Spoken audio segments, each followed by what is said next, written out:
What is up, guys? It is the sports nerd Bradley Walker, and welcome to the Walker Report. Happy Thursday to you guys. We are just 2 weeks away from the 2024 NFL Draft. This show will be combined with Gerald's show to cover the first round, which means we will be up till 11 o'clock, 12 o'clock that night together on the show. That will be one of the longer shows of the year. But the Walker Report is part of In the Zone.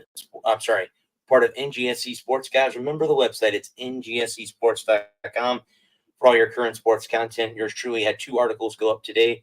A recap of the USF Bethune-Cookman game that I attended Tuesday night, and a kind of a preview or a look at of the 2024 and the 88th version of the Masters, which started today. Got rain delayed the start of the tournament. I think the next 3 days are supposed to be very, very nice in Augusta. So we will have a good time up there.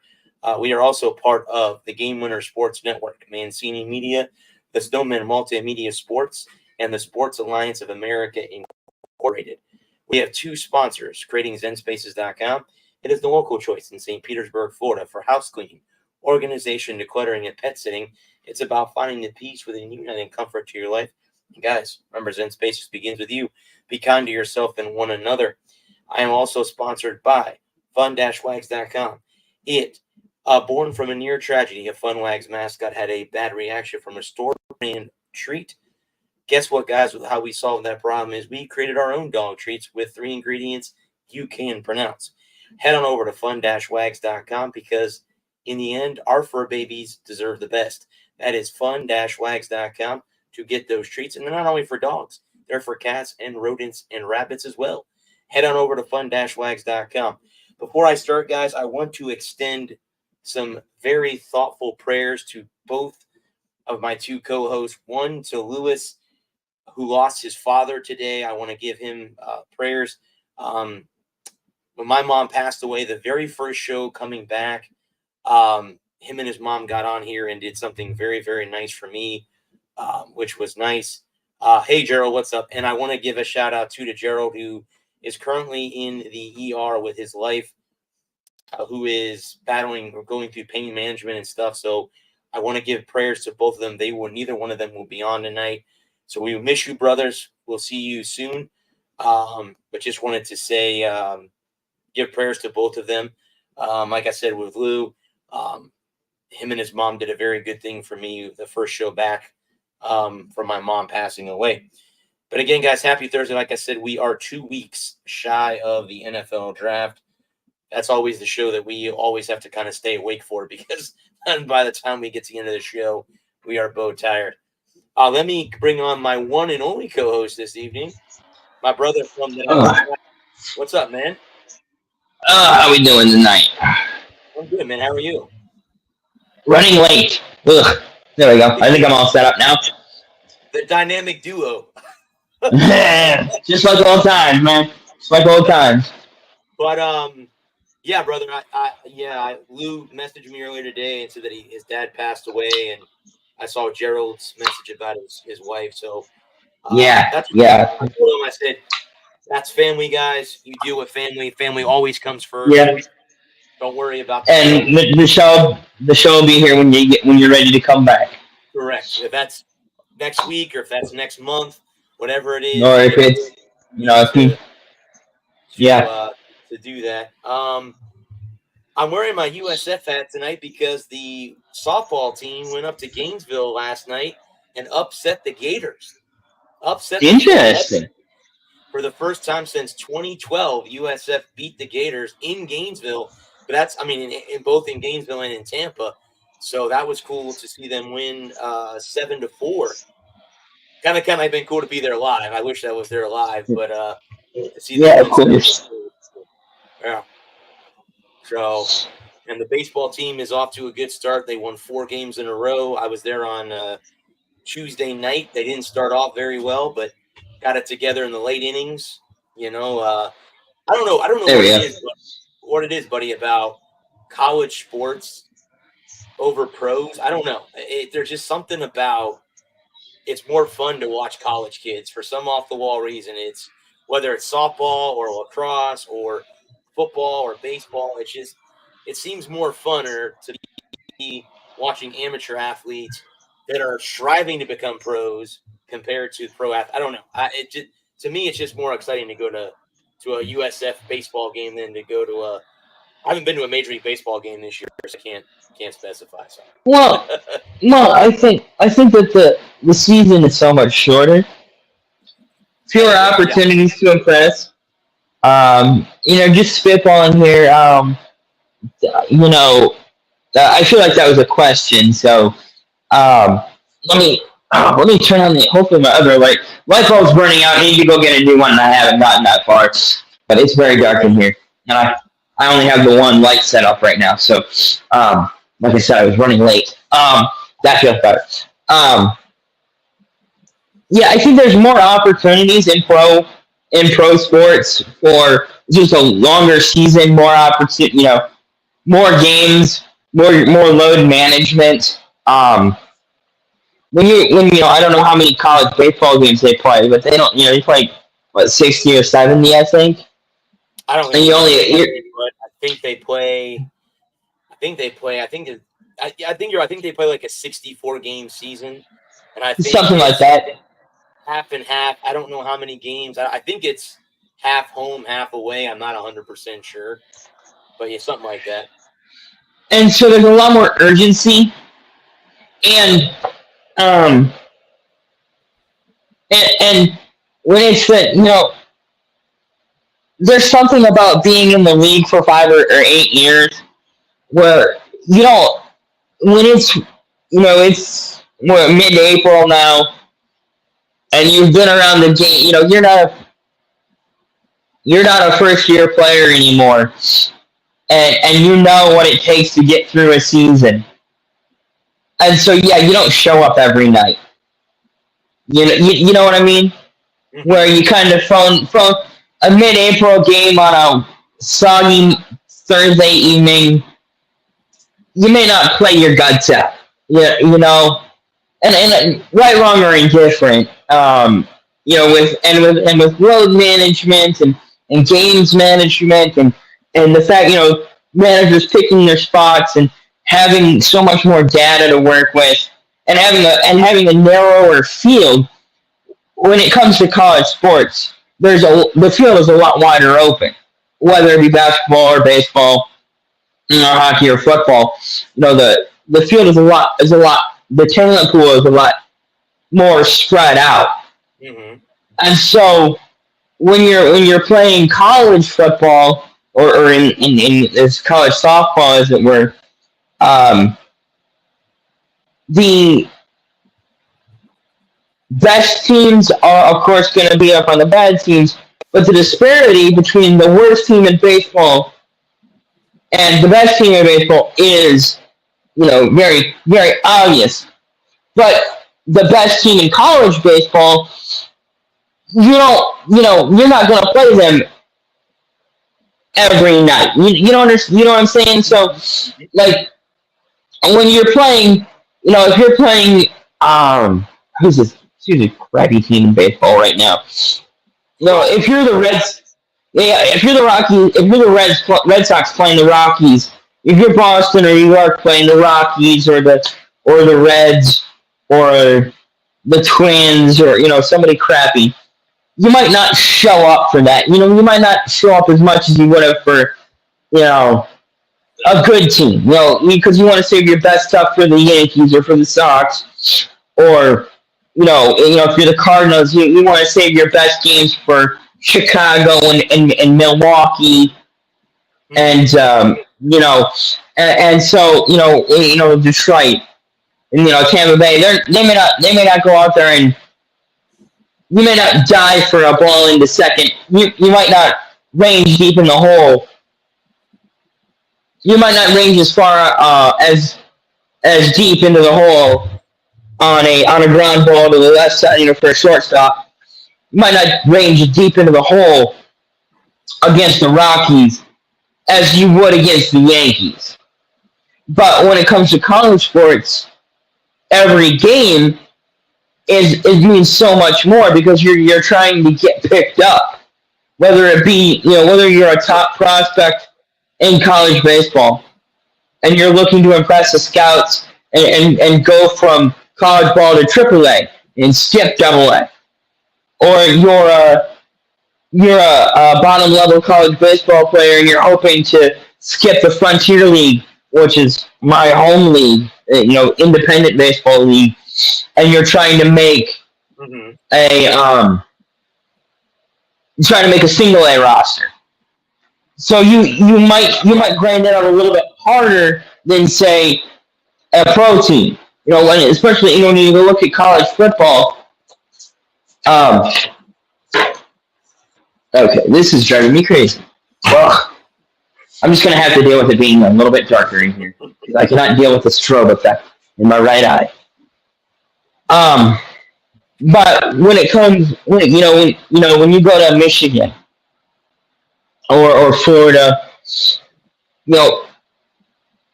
9 out of the 12 games you're playing against conference opponents, and so those games all mean more.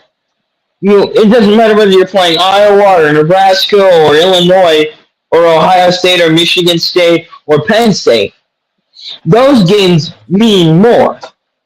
And so when it comes to those games being played, whether it be football or baseball or basketball or hockey, I think that to me is what separates the college sports and what makes them more enjoyable than pro sports. Well, I also think too, Bud. I mean, I've had the opportunity to cover softball and baseball this year, and I've met a lot of the parents of the baseball players, and it's kind of cool to get to meet. The other day when I went with my dad over the weekend, I met our shortstop's mom and dad. His whole family was down from Georgia, and I gave him our card for our show, and he came by and said, "Hey, are you Eric Snow's father?" He's like, "Yep." I said, "Well, he's a hell of a baseball player. I mean, he's helped the Bulls win a lot of games." He's like, "Man, I really appreciate that." And he's like, "You're in the media?" I said, "Yes, sir." He goes, "Well, you know what? You can never meet enough media people." And I'm like, "Well, that's a good thing. At least I'm on your good side." I could be on the bad side of it and, be writing negative articles about the team and your son. And then you know what, dude? He goes out the first at bat, the kid hits the ball up into the sun and he drops it. I'm like, oh my God, I cursed him. I just told him he was a hell of a baseball player and the sun causes him to miss a catch. I'm like, oh shit. See, I spoke to you earlier. Yeah. I think with the writing that you're doing and the show that we try to put on each week is to be tough but fair. I strive to be tough but fair. Yeah. We've talked about it on the show before, and sometimes I'll pull my punches because it's not fair. It's not fair for me to sit here on my couch and say that so and so is a bum when the last time I ran a mile was never, and when I can't go out there and I'm just a guy sitting on my couch talking smack. And so I will dial my criticism back a little bit where, especially as I've gotten older and I've gotten into doing this media thing and getting to talk to some of the people that we've had on the show before and picking their brains and trying to understand and trying to be thoughtful and not just be one of these bullshit ESPN hot take artists that talk shit for no good reason. And that's kind of, I think that's the one thing that and so when you said that the Pats came up to you and said that they, you can never have too many friends in media, I think any good parent wants to see their children succeed, And so having a good relationship with the media allows them to have opportunities that they might not otherwise get, because in all reality, their son is probably not going to go to Major League Baseball. He's probably not going to have a Major League Baseball career. I hope he does. It'd be great. Um, but Yeah. but having opportunities to do whatever he's going to school for after he gets done playing baseball and gets his degree, having good connections with the media, having a good relationship with the media, Manny Ramirez. The reason Manny Ramirez got away with being Manny is because he was a hell of a baseball player. But that's why he's not in the Hall of Fame. He was. He's a hell of a baseball player, but he wasn't personable. He wasn't. He was good for a soundbite, but he wasn't personable. That's what took T.O. so long to make the Hall. Is because he wasn't personable. Yeah, he was great for a soundbite. Yeah, you could stick your camera in his face, you stick a mic in his face, and he'd say something, and you could write headlines for a month. But he wasn't personable. And when you're a borderline guy without a ring, if you're not personable, if you're not good to the media, you're going to have that much harder of a time to get in than a guy who has lesser stats and a ring. You might say a guy like Rod Smith, who, and not that I know that Rod Smith was a great guy for the media, but just for one of an example of a guy with lesser stats and more rings who got in, over a guy like Terrell Owens, who had a better resume, but wasn't personable. And so I think,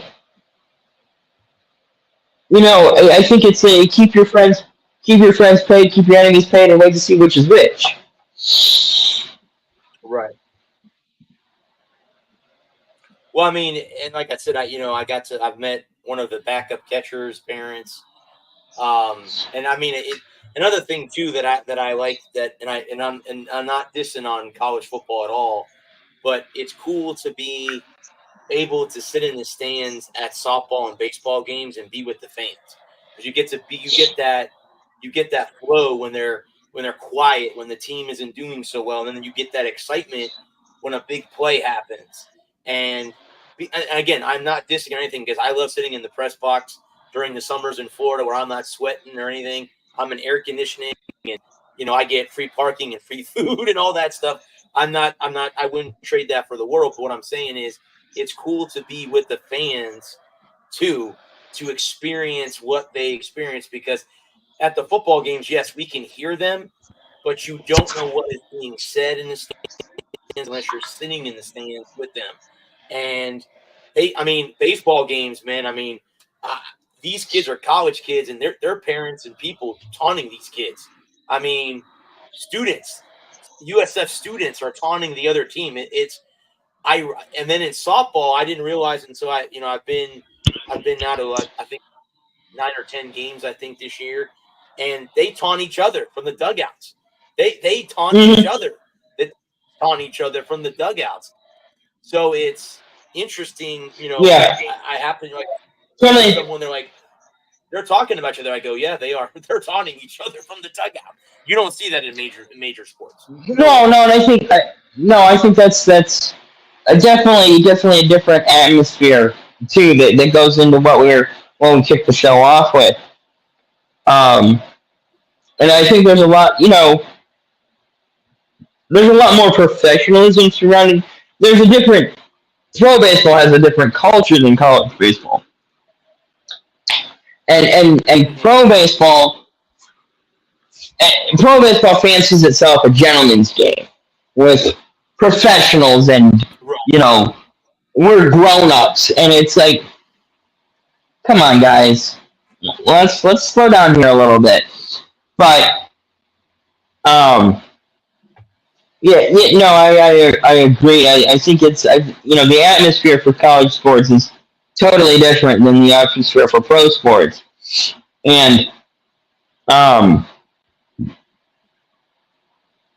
No, I know. I haven't been to a pro basketball game, but I went to a college basketball game when I was at Oakland. We played Tennessee, and we beat Tennessee in overtime. And it was like tip off was like 11:40, and the game didn't get over till like 1:30 in the morning. But it was wild on campus. It was loud. It was loud. It was loud inside. And Yeah. for an hour and a half, we hated Tennessee with everything we had. And it was glorious. I still do. yeah, That's nothing. yeah, yeah. About that. No, But yeah, I mean, and again, guys, anyone out there listening, I'm not dissing pro sport fans. There is nothing better than going to a professional football game, and it depends on who you cheer for. It doesn't have to be, it could be the worst team in the league, but you're going to a game, you're cheering for your team, and if you're one of those people who is a diehard, who is there for your team when they're 0-16 or when they go 16-0 and they win a Super Bowl, it's you're a great. Those fans are awesome. It's the fans that are the bandwagon when they're winning, and stuff like that. So it comes down to that. But again, I'm not dissing on pro fans at all because I'm just as much as a pro fan as anyone else is. So I mean, I haven't been. I'm planning on going to the last Lightning home game, regular season home game, because they did clinch a playoff spot. So I am going to be going to the last Lightning game next Wednesday night. So I'll be next Wednesday night. I'll be going with my best friend, my former roommate. You guys have seen him on the show. But yeah, so I'm doing that next week, and I'm sure that I'll be at a Tampa Bay Rays game before the end of the season. So I'll throw that out there.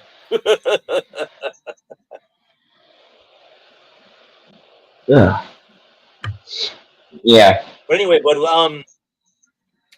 tell me about NASCAR. Where are they at this week? I've been we are Texas. Texas, okay. Keeping the heart of Texas.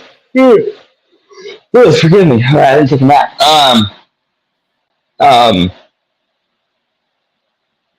Yeah, I was thinking about it. Earlier in the week. Is that I thoroughly enjoyed this season so far. I think it's some of the best racing we've had. Best racing we had in the Gen 7 era in the new car. I think that the best teams have got their hands around the car. The Gibbs, your Gibbs, your Hendricks, Penske. Everybody's got their hands around the car. They understand how it works. Understanding how to put a good setup underneath it. And fun racing. I know a lot of people criticize the short track package, but that's just racing, and that's the way racing's been for time immemorial. And if you go and watch IndyCar or you watch F1, and it's a parade, and there's nothing going on for 3 laps, green flag flies, and you're hoping and you're praying for a caution, and nothing happens, and Max Verstappen wins by 18 or 20 seconds, and has the fastest lap, and leads flag to flag because he won the pole, because of course he won the pole. That's frustrating, and I think NASCAR fans need to step back and look at the totality of the racing season, whether it was Daytona or Atlanta or last week at Martinsville, and go, you know what? We are actually getting a good product. This is something that we can build on. Does it have its flaws and drawbacks? Of course, but it's motorsports. You're not going to build a perfect race car, because if you did, and you had 38 or 40 of the perfect race cars, it would be the same. There's no and with aero the way it is, and with how you have to drive a car, how you have to set up a car to be competitive, and not knowing how a race is going to break out. Are you going to have a slew of cautions in the first 100 or 150 laps, or you need a short run car where you're going to have a caution every 25 or 15 or 20 or 25 laps?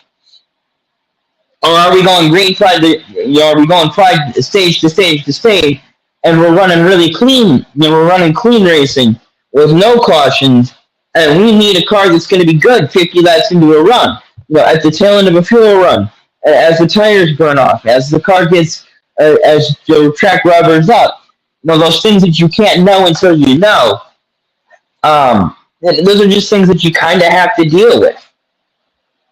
Mm-hmm. And so for me as a fan, I know people are down on the short track package, and I know people hate the mile and a half package and want more horsepower. And yeah, I get it. More horsepower would be better. I would love to give it a shot, because everything else they've done hasn't worked. Whether it be body tweaks, diffuser tweaks, spoiler tweaks, whether shifting the aero packages, taking out weight, putting weight in, limiting shocks and dampeners and whatever else that you can adjust on the car. Everything but horsepower. Give them more horsepower. Give them 750. Give them 800. Give them 1,000 horsepower, and let's see what happens. I'm okay with that. I'm not going to sit here and say the fans are wrong, because more horsepower is faster. And if you had 1,000 horsepower and you sailed off into one at Michigan at 210 miles an hour, you're gonna have to use your brakes. But and so I wouldn't be opposed to seeing what more horsepower would do in the next gen car. Be all right with that. But I think that NASCAR fans are I think they're a spoiled, whiny bunch of crybabies. They're spoiled, and because the racing is so much better than other motorsports, that they don't realize how good they have it. If you look at other motorsports, whether it be IndyCar or V8 Supercar or IMSA or F1 or F2 or F3, it is the same thing every week. The car that is set up the best with the best driver wins. We've had 8 races, 1 driver's won 2. We've had 7 winners in 8 weeks. Because every track is. Well, I was going to say, but if you watch F1, Van Stappen, or if I'm pronouncing his last name correctly, Max, he's won 2 races but 1, I think, in F1 this season. Yeah, I think all but 1, and the only one he didn't win, he wrecked out in. What a one if he had to wreck out.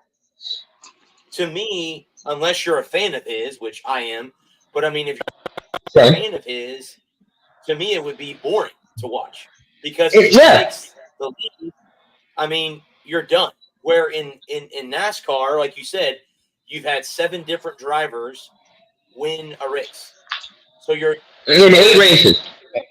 In 8 races. So you've had 7 different drivers win. So you have 1 driver that's won 2 races, and the other 7 have won. That's just weird. Sorry, I said 6 winners in 8 races. William Byron has 3 wins through the first 8 races. To me, that's what I think made the NFL so much better this year, is the parity part.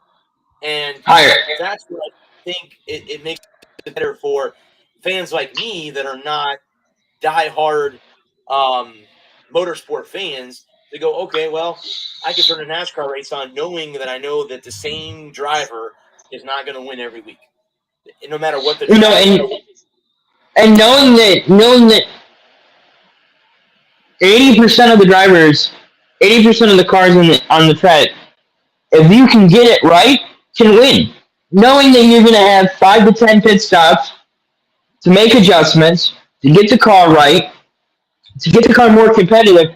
And last week at Martinsville, William Byron short pitted. He came a lap before everybody else and took the lead. Took half a second lead, and had to hold off a light race restart challenge from his teammate to secure the win. And incredible short track racing. Incredible short track racing at the end.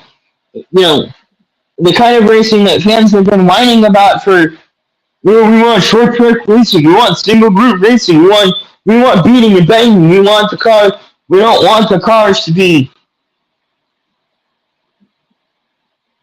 so aero dependent that you can't hit anybody. We want bumps and we want rubbing is racing. That's what we want. We want Days of Thunder.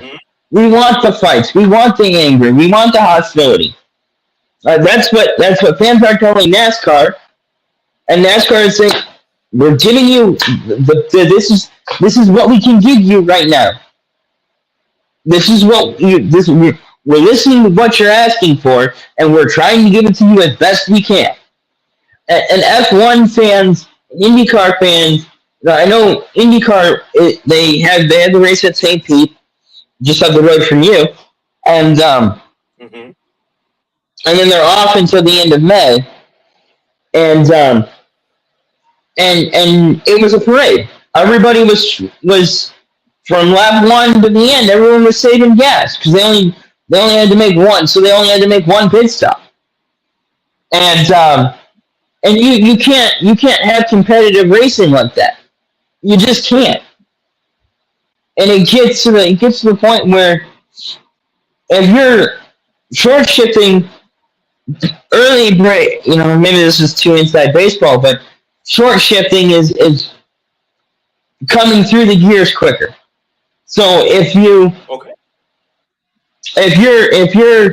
and I don't know, so let's say your premium shift ranges from first to second is 8,500 RPM. So instead of shifting at 8,500 RPM, you shift at 8,000. And then from second to third, your premium, your optimal shift is 7,800. So you shift at 74 because the sooner you shift, the less gas you have to burn because you're shifting quicker to get up through the gears, right?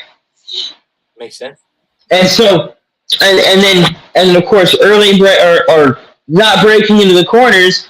Instead of braking to slow the car down, you come out of the gas sooner, let the car drift into the corner, wait until you pass the apex, post apex, to pick up the accelerator through the corner. So you're letting out of the gas early, coasting deeper through the corner, and slower to pick up the throttle and downshifting less.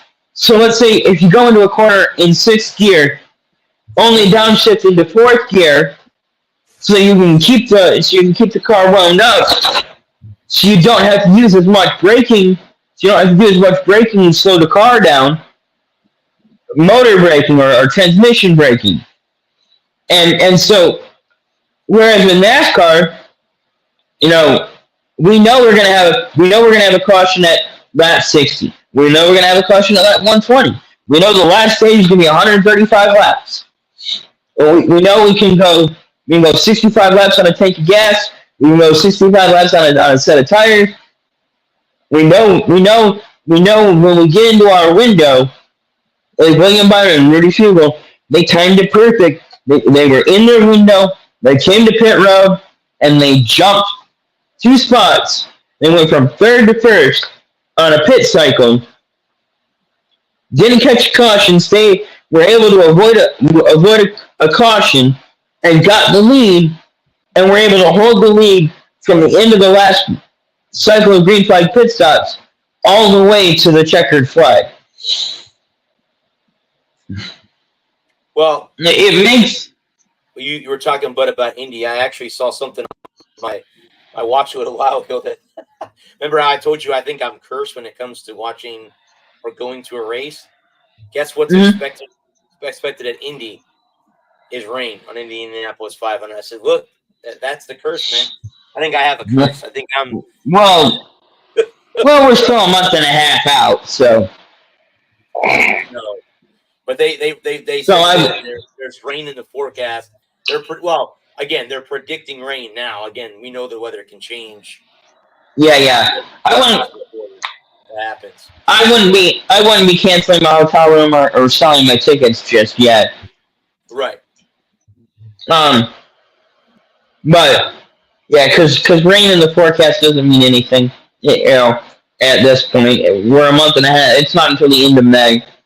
Where if we get down to 2 weeks to go and they're still predicting rain, canceling your hotel room and selling your tickets, yeah, it might be an option. It might be something to consider.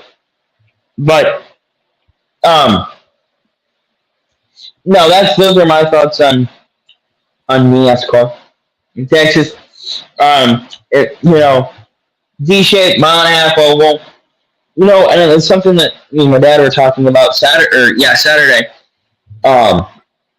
Was the problem with Texas and Charlotte and Kansas and then those tracks is they all race the same way. They're wide, D-shaped, mile and a half ovals. And the problem with that for a fan is they race different. Now, as a video, like I was telling you, as someone who plays video games, I understand that each track is different. You set it up different. You have to race them different. But they all watch the same. And I think that one thing that NASCAR has done better over the last couple of years is expanding to more diverse tracks, going to more road courses, going back to some short tracks, getting away from the mile and a half D-shaped ovals that dominated the 2000s and 2010s. And so there's a lot more diversity in terms of tracks that we attack now. Whether it be going to the having a stadium race at the beginning of the year, or going to COTA or having the Roval, the Chicago Street Course that in July in Chicago, go figure, right? Racing on the streets of Chicago. Whereas, now at Indy cars, they will race the mile and a half D-shaped ovals, but that's it. They run Indy and Texas. I think they still run, but they've gone to most of the road courses and street circuits, and so having short tracks, like Bristol and Martinsville, or mile one tracks like New Hampshire and Dover, and Dover, where Dover is concrete, so it's a totally different surface than an asphalt track. Going to Homestead, or road courses like COTA and Watkins Glen and Sears Point out in California, or 2 mile ovals like Michigan and Indy, or the super speedways, Daytona and Talladega, and to a lesser extent Atlanta now. So you see that NASCAR has a lot of diversity, whereas IndyCar, they only run not IndyCar, F1 runs street court or road courses. They exclusively run road courses. They don't run big, high bank, wide, D-shaped ovals. And IndyCar has gone away from running the big, wide, D-shaped ovals. And so, I think that's really what for me sets NASCAR apart from the other motorsports. When even IMSA doesn't run any ovals. The V8 supercars, they all run road courses. So NASCAR has such a diversity of track types that they have the most diverse. Do you think, Bud, since and I can't now, correct me if I'm wrong, forget the IndyCar driver that died in Las Vegas, Do you think that? And he was a famous driver too, and they did a special about him on Showtime. I can't remember his name now. Dan Weldon. There you go. Do you think that maybe they stopped doing oval tracks after he died because of the danger? Those. I think Dan Weldon's crash gave Indy racing pause. I think it was Robert Wickens' crash in 2017 at Pocono that really did in ovals for Indy. When Wickens gets up into the fence and has both his legs ripped off. That shot sent, because they haven't run Pocono since then. And I don't know a lot about it, but I don't really think F1 cars were made to go up on banks. It looks like they're more of it's because of the cowards. Yeah, cowards. More of a road car. Yeah, they look more like they're road cars than they are made for bank tracks and stuff like that. So. Yeah, no, they're purpose built race. Yeah, I mean, obviously they're purpose built, but they're purposely built for race courses. They're not, high tuned. They could run Daytona. They could run Indy. They used to run Indy all the time.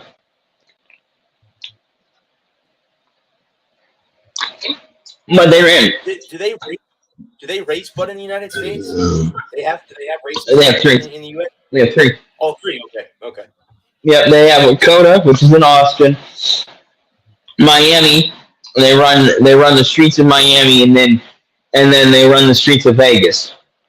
And Vegas was the best. Vegas was the best race they had all year. Vegas was great.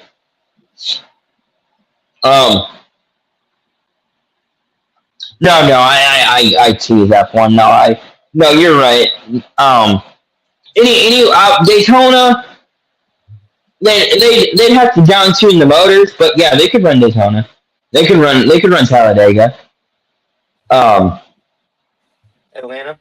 They'd have to add 1,000 pounds because and zero contact.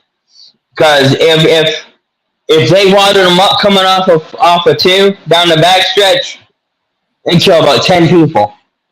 Yeah. You wouldn't have to fly back to England. you can fly back to England, but you wouldn't have to get on a plane. Yep. No, okay. I mean, like I said, I'm gonna try Bud the day of Monaco. I'm gonna try to sit down and clear my calendar. And like I said, the year that I got up to watch Monaco, it was rain delayed. But I like ESPN's coverage because they use, forget what the Sky Sports. Yeah, Sky Sports.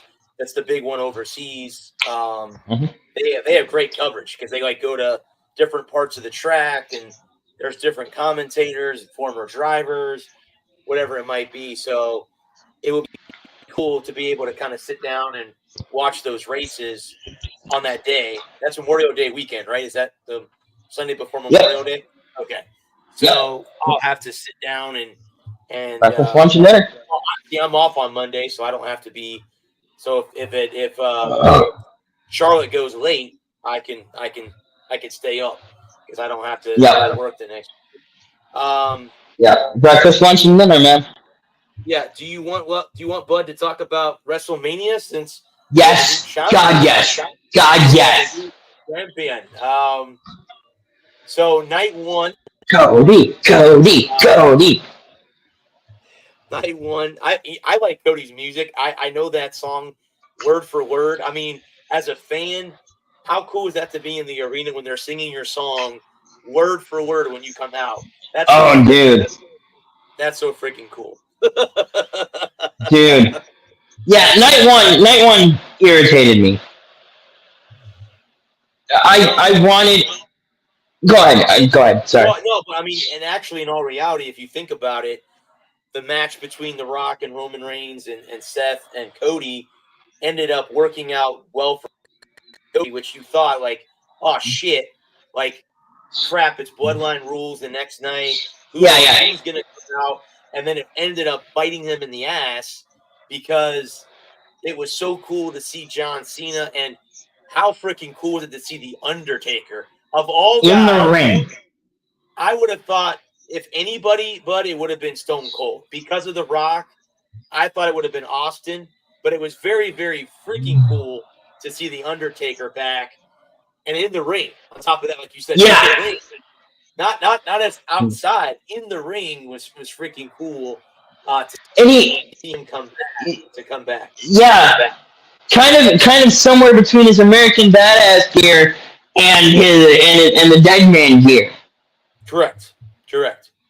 I wish he had worn the trench coat. I wish he had been in the trench coat and the beanie. That would have been dope.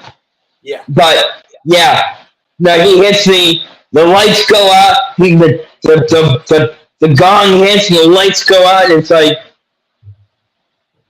this is awesome.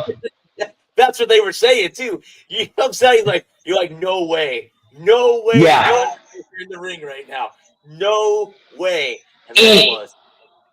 I think the Undertaker was the right choice over Austin. Okay. You know, I think Austin would have been the popular choice, but I think Rock Taker just makes sense in my mind.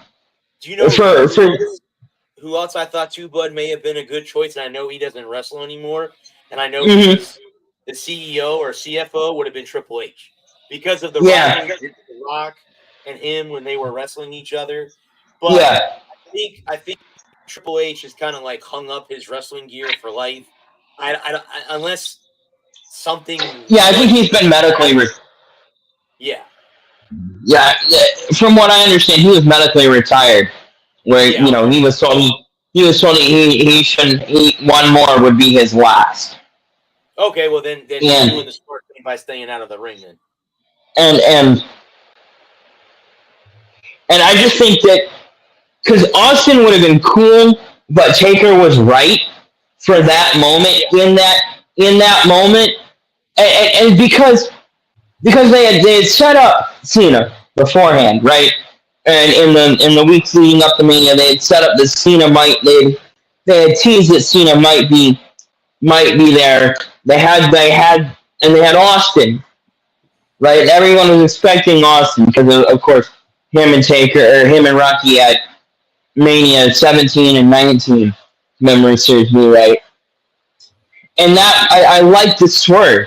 I like the swerve into Undertaker. Undertaker showing up, hitting the choke slam, and disappearing. Well, him and The Rock both, because The Rock disappeared. Yeah. That too. So it was like he choke slammed him and they both cleared the ring. So that was great to see that. Also to see Jey Uso spear his brother off the freaking the ramp coming down. That was so cool too, seeing Jey run up and basically speared his brother off. It's like, okay, well those two are gone.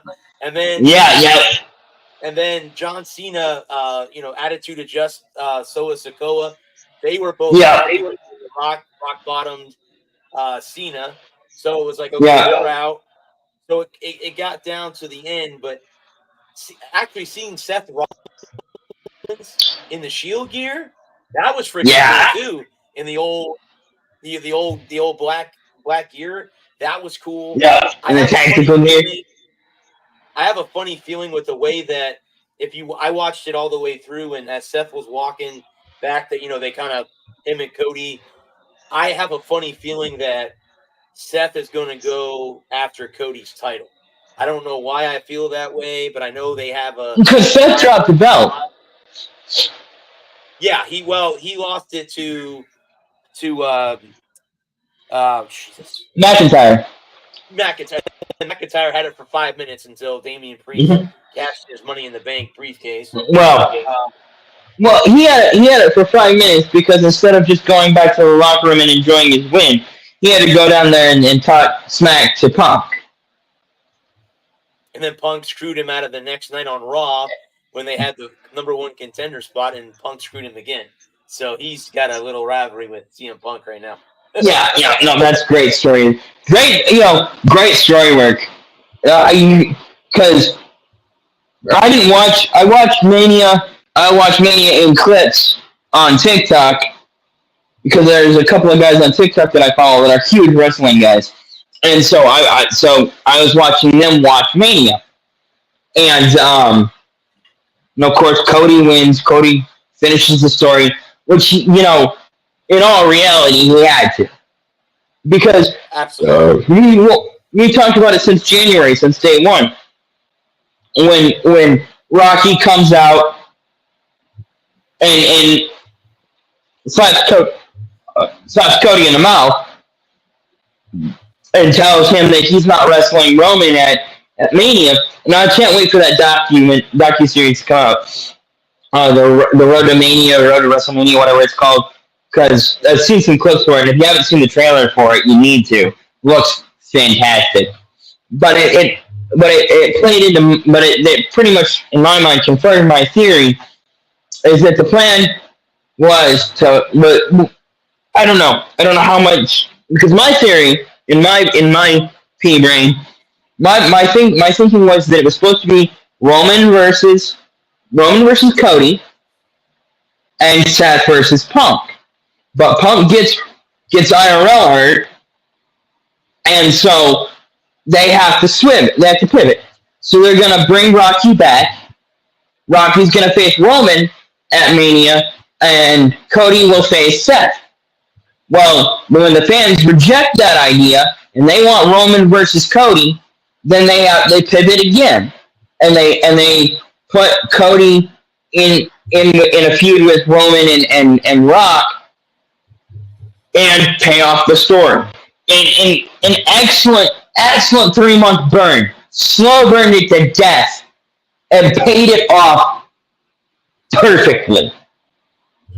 Well, and listening to, and I don't know what her name is, but the that does the announcement after the matches are over, you can kind of hear her like breaking. You can hear the break in her voice. Yeah, choking up. How happy he was that he won, and then for Cody to go over and talk to Michael Cole, and Michael Cole said, "I've known this kid since he was a baby.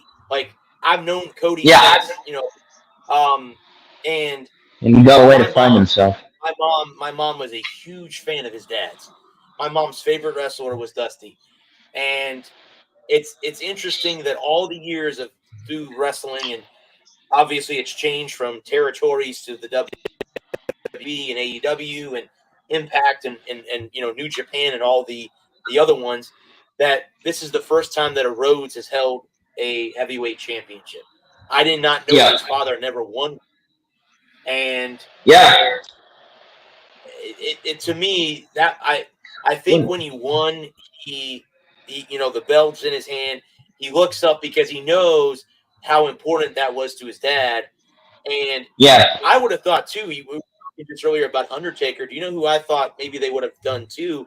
Is bring back his brother, Dustin, because he hasn't been on AEW for a while. I thought maybe Cole would come back, something like that. See, I didn't know that he hadn't been on TV for a while, but I knew he was signed to AEW. I knew him and Moxley were both signed to AEW. So I knew that neither one of them should be at Mania. So when the Shield music hit, like, it's Seth. It's got to be Seth. And of course it was Seth in the Shield gear, which was really cool. But, I think that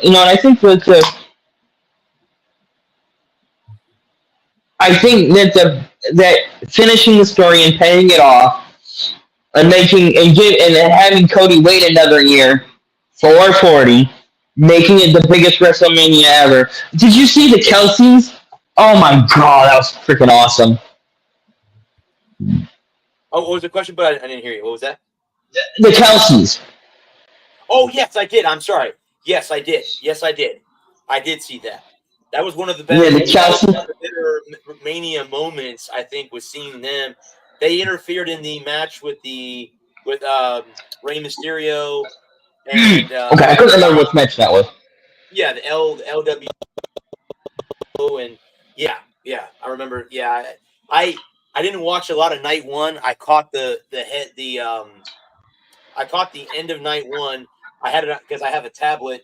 I got a tablet, and I didn't know that on my GoFu streaming app I could have watched Mania for free on both nights. I didn't know that.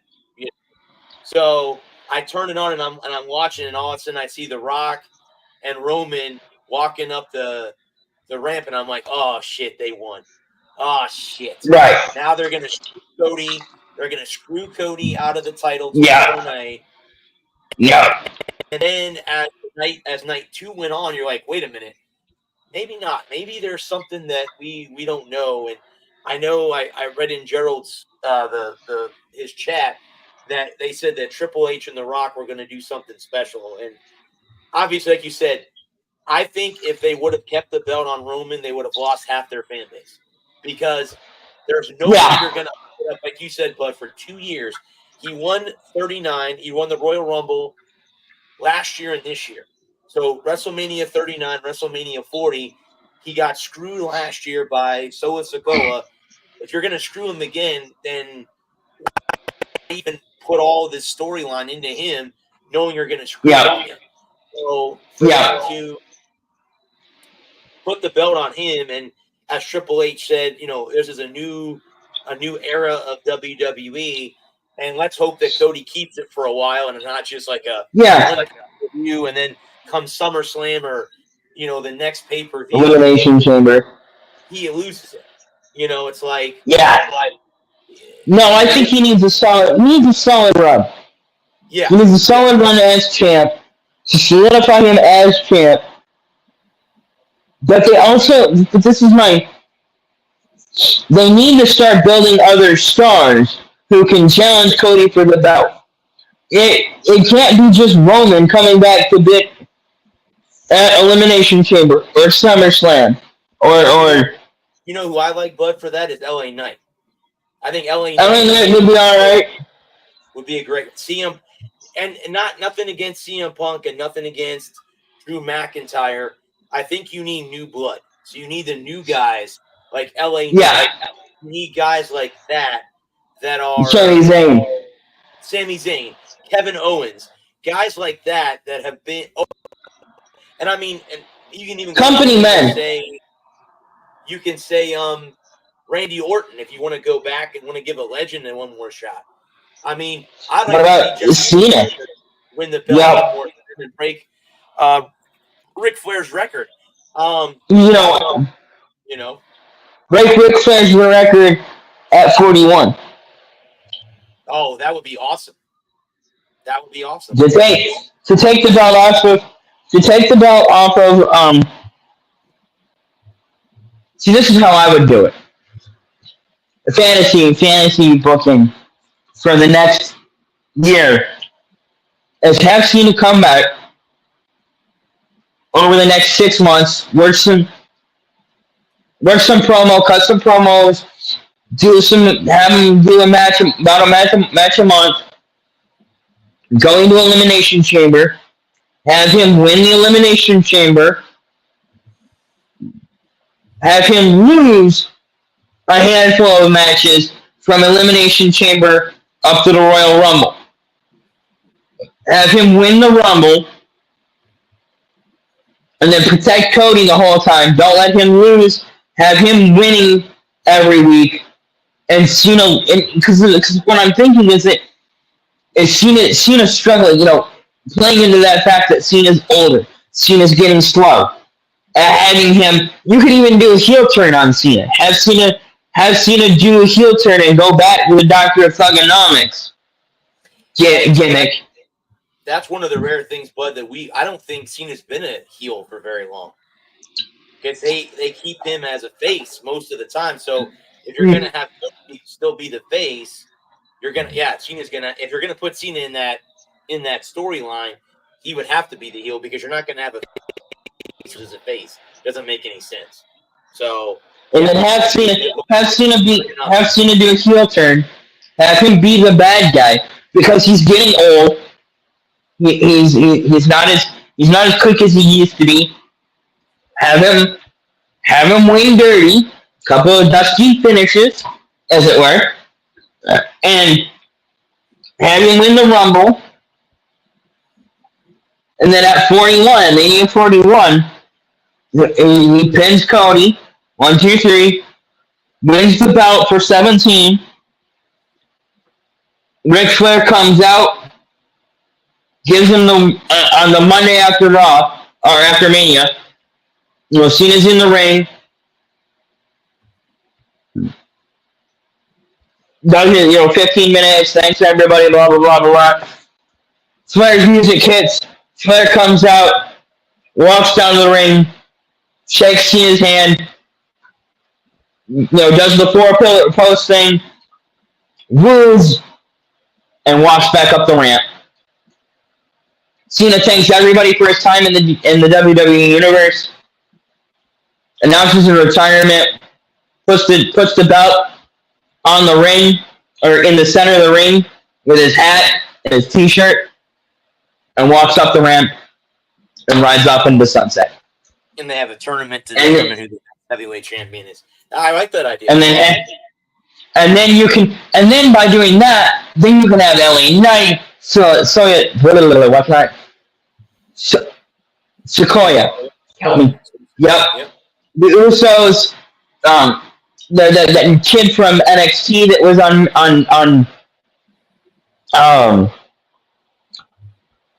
Monday night looked good. It was like he could be fun. And you could have you could have Orton, you can have the Usos, you can have Roman, you could have McIntyre, you could have Seth, you can move, you could give Mysterio another crack at the title. And you want to put it back on him for a run. But Cena gets 17. Yeah.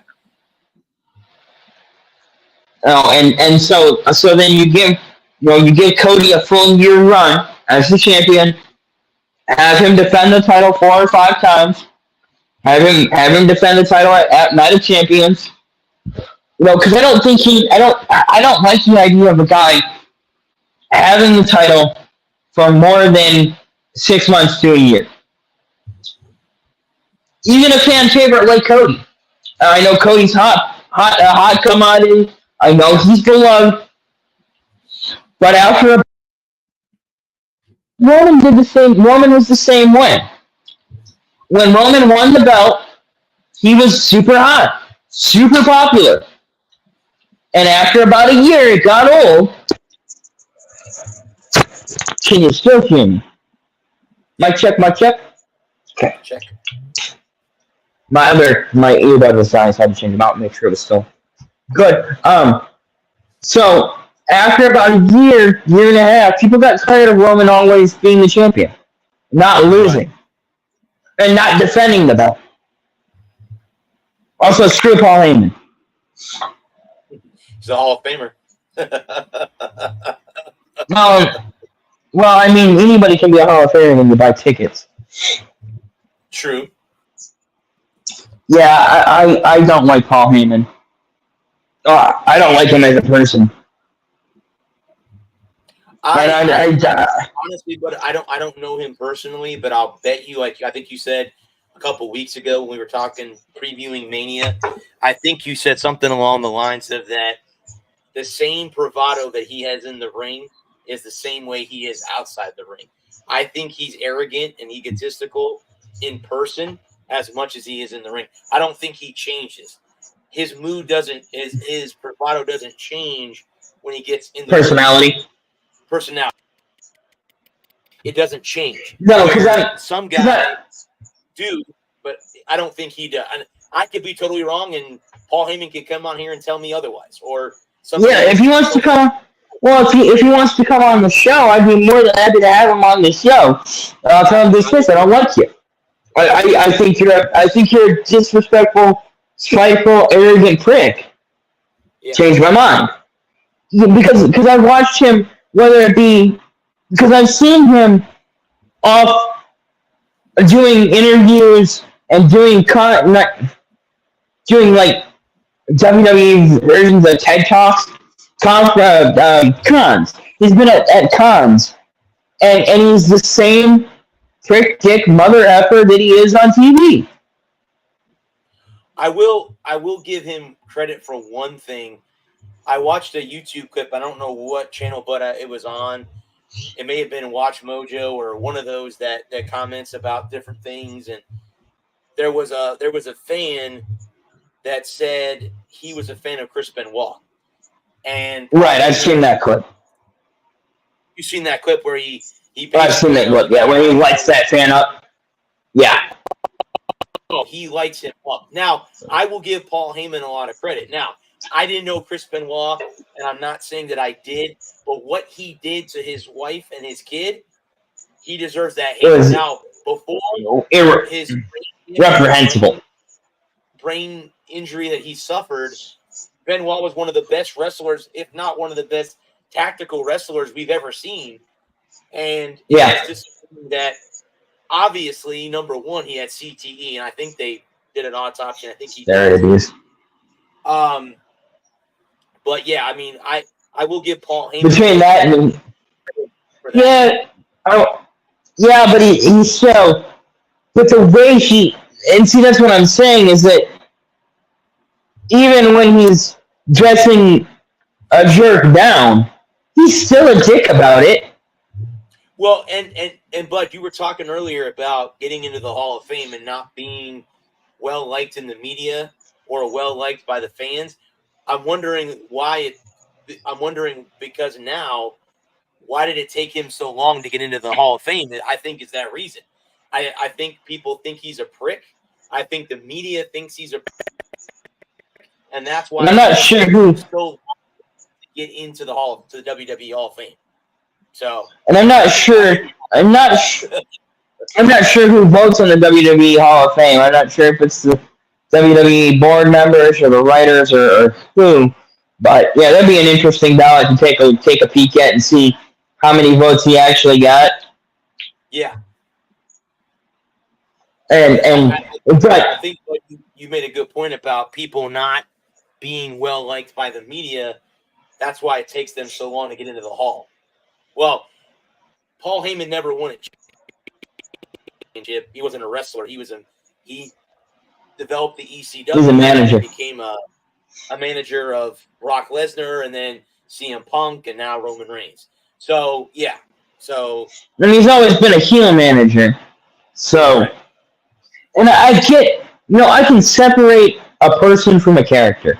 I understand that Paul Heyman, but see, to me, and what I dislike about Paul Heyman is that I don't feel like Paul Heyman is a character. That is who he is. He is a 24/7 jerk. Mm-hmm. He is the kind of guy that demands a manager at Starbucks when they put too much cream in his coffee. Right.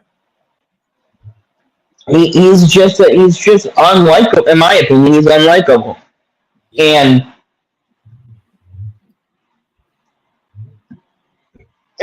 don't get me wrong. I can see why he's so good at being a heel manager and being abrasive, but to watch him I'm not because like there's a difference between a con where he's just being a dick to everybody in the crowd, and because I've seen where he's just doing a con and he's up there and he's talking about his time in wrestling, or he's giving an interview and he's talking about his time in wrestling, and he's just so unlikable. It's so infuriating. And doing a WWE event and staying in character, because I don't know, because I'm not sure if it was before. I think it was probably before Mania, but McIntyre. No, it was.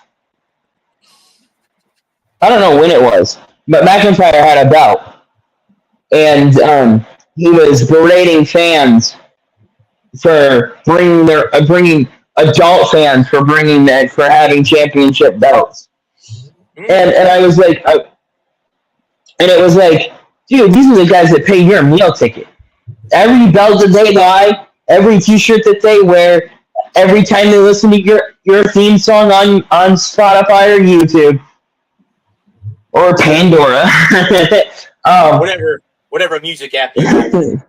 Yep. Yeah, every time they come to a live show, in their gear, wearing your shirt or wearing or bringing their replica of your championship belt, they're your meal ticket. And I was almost gonna comment. I was like, you know what? He's not being serious. He's playing a character, and I understand. He's playing a character, and I get that because and he's playing to the crowd. And he doesn't actually think that they're losers for being in their 40s and buying a championship belt. And if he does, then he's a dick and biting the hand, as it were. Because I'm like, because in any other sport, you wouldn't tell a fan not to buy, a jersey. Like you wouldn't see Tom Brady out there yelling at fans to take off the jerseys because they're 40 years old. No, shut up. That's your meal ticket, bro. Every one of those jerseys you get a cut of. Every one of those T-shirts, every Patriots T-shirt, every Bucks T-shirt that a TV12 on the back is you get a cut. And so it's like I had to pause and think about it before I actually posted a comment about, okay, he's just being a good heel. He's doing crowd work. And I was gonna say, but do you think that with him at live events, and when he goes to conventions, that people know he's a heel? So they don't want to see the lighter side of him. They want him to be a arrogant asshole as he is, because that's who he is. But I'll grant you that. I guess, but what I'm saying is, do you want to see the lighter side of Paul Heyman? I don't, because he's such an arrogant asshole. That's his character, and I don't know. I just don't. I don't know, because I can separate because it's never bothered me that it's not real. It's even when I was a little kid and I didn't know that it wasn't real. I always kind of knew that it wasn't real. So it's never bothered me that the kayfabe never bothered me. And so whether it be because even in my little kid brain, when I was like 9 or 10 years old, and at the dawn of the Attitude Era, when DX were chopping their way through the roster, or Austin was drinking beer, or you had an undead guy choke slamming people through tables, even my little kid brain knew that there was something that wasn't. There was a fantasy element to this thing, and so I knew it wasn't real. And I will grant you that I think that it might come up as phony if Paul Heyman came out and was more personable, more likable, more normal. I will grant you that. I'll grant you that, but it still doesn't mean I'm gonna like him. Well, I don't know. I don't know if we'll ever really see the lighter side of him. Yeah, maybe when he finds a prick, Yeah. Maybe when he finally retires and he doesn't have to play Paul Heyman anymore, and he can just be himself, and he'll lighten up, and he'll be more. Because I always wonder too, but if, let's say, he ever goes and manages a face, right, where it's not somebody that would be weird. Antagonist. How weird would that be? Okay, that would be wrong. Hypothetical situation. He ends up managing Cody, right? He goes to Cody and says, "You know what? Look how much success I had with Roman. you're a face. Let's play nice to the crowd. And, he comes out and says, oh, my name is Paul Heyman, and I am the adversary to your champion, Cody Rhodes, and he plays to the crowd. It would be weird. It would be weird. It'd be like, yeah. Paul's a good guy? Like, what? Yeah. Paul dropping Roman because Roman lost. Right. And doing a face turn and becoming Cody's manager. Yeah. Yeah, that would be I don't know. 180. Yeah, exactly. I don't know. It'd be like Lucifer doing a face turn and teaming up with Jesus. It would be weird. Right, exactly. It'd be weird. Yeah. But yeah, I mean, going back, but it was a great Mania. I'm gonna just say that. Well, I was gonna say that Mania, as good as Mania was, the Raw after Mania was so good. Oh, I know some people were like, oh, it was too long, but Roman or Rock, but Cody deserved the 45 minutes that he got to start the show. Cool. Okay. I thought so. I was watching the clock. I'm like, how long is this gonna go? Because I missed the first 17 minutes. I forgot that it was 8 o'clock. I was making dinner and I was getting ready for bed, and I missed the first 17 minutes. I turned it on, and Cody's out there and he's talking and he's doing his thing, and then Rocky's music hits and Rock comes out. He comes down to the ring and he does his thing, and then he goes to start talking, right, and they boo him. And he goes to start talking, and they're chanting, what was that? I can't remember exactly what they were chanting. Something motherfucker, I think was what the chant was. And then they chant, and then they settle down, and Rocky goes to start talking again, and he gets like the first couple words on, and then they start a Rocky sucks chant, and I loved it. I thought it was great. Just to carry that energy over from Mania into the next night. Oh, it was so good. And then of course, the matches. The matches were really good too. Well, when The Rock came out with Cody, Cody gave him the belt because The Rock had never held that belt like he had held the other two, and then he put the belt around his shoulder and he goes, "Oh, it just feels right to be here." And yeah, like, that's not going to happen for a while, there, Rocky. Keep dreaming. Yeah, that's not going to happen for a while. So yeah, that was cool at that. No, point. It was cool. It was a great moment, and I'm glad they didn't. I'm glad that they didn't do anything with Rock attacking Cody. I was really afraid that they were going to try that. Well, tell me about the match because I didn't get a chance to watch Raw. So, I know the NXT champion won a match. I think I was trying to watch the YouTube channel at the top 10 moments on Raw, stuff like that. Right.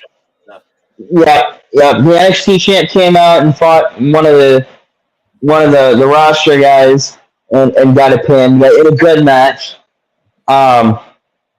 The Judgment Day came out, and they're doing their thing. They're talking, and because Rhea Ripley and Damian Priest each won about, Rhea retained and Priest cashed in the Money in the Bank, as we already talked about. And they're doing their thing, and they're talking. They're holding the championships up.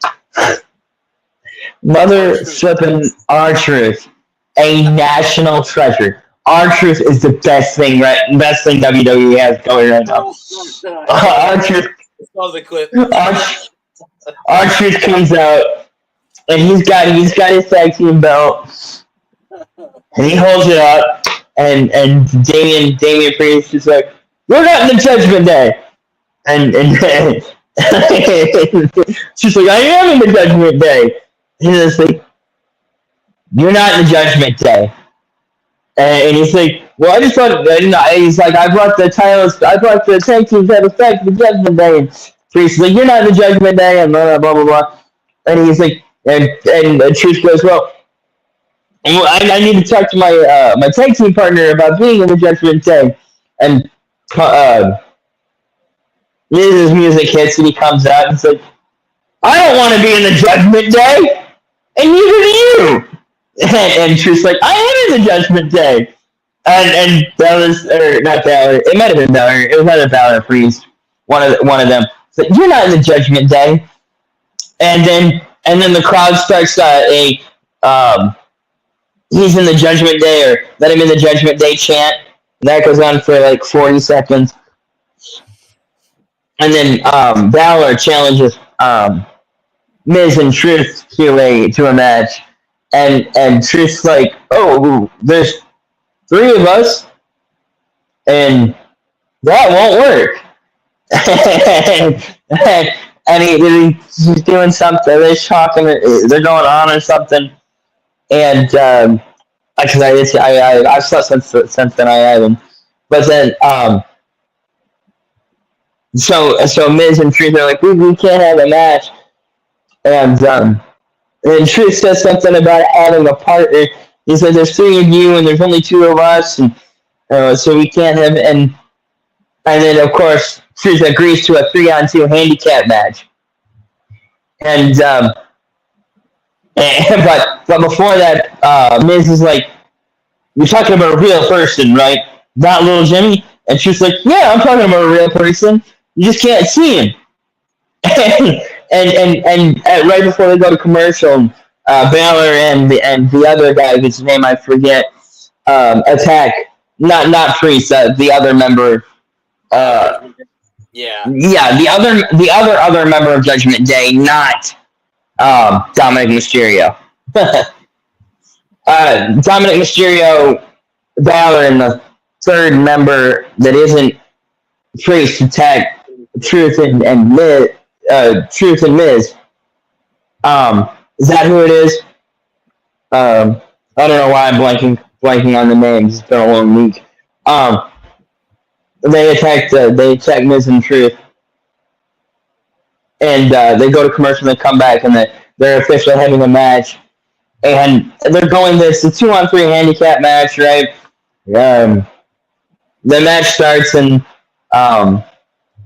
Judgment Day is beating down Truth, and then they're beating down Miz, and then Miz and Truth get the momentum, and they're taking it to the Judgment Day, and then Judgment Day interferes, and it looks like Judgment Day is about to wrap it up, and Cena comes out of the tunnel.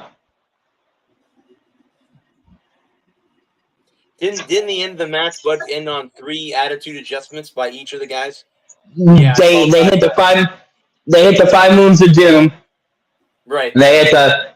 See me. Yep. You can't see me. The 15 knuckle shuffle, and then they hit him with 3 attitude adjustments. Got the pin. Great match. Love the match. Then I forget they with Sami Zayn and Chad Gable. They had a tag team match with somebody who I can't remember. I don't remember who they fought, but they ended up winning. And then Sammy and Chad agreed to a tag title match next Monday night. And then there was some women's squash match, which was stupid and pointless, and I don't know why we even. I don't know why we have a 40-second match. It's just a waste of everybody's time. They spend 5 minutes. Was that the Jade Cardell match, but different too, where she pinned her? And yeah, I think. Yeah. 2 moves and it was over. It was like 2 moves, wham bam, thank you, man, and we're done here. Yeah. That was pointless. I hate those matches. I hate when they schedule those matches. It's like, how do you even build a star? How do you build a character when? And I've always hated that bratty character and it's not just they don't do it to just females; they do it to dudes too. But it's a primary female character. It's primarily a female character who's just a brat, a whiny brat, and of course, they send her out there to get crushed by some other. It's like, what's the point of this? Like, as long I guess it's as long as the check kind of clears, kind of deal.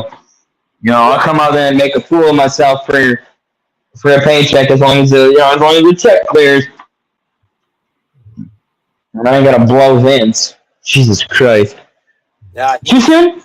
Too soon? he's Mm. he's in serious trouble. For that, yeah, He's in serious trouble. So yeah, definitely. I was gonna say, And I but the think last. Go ahead. no, go ahead. Yeah. You have another question?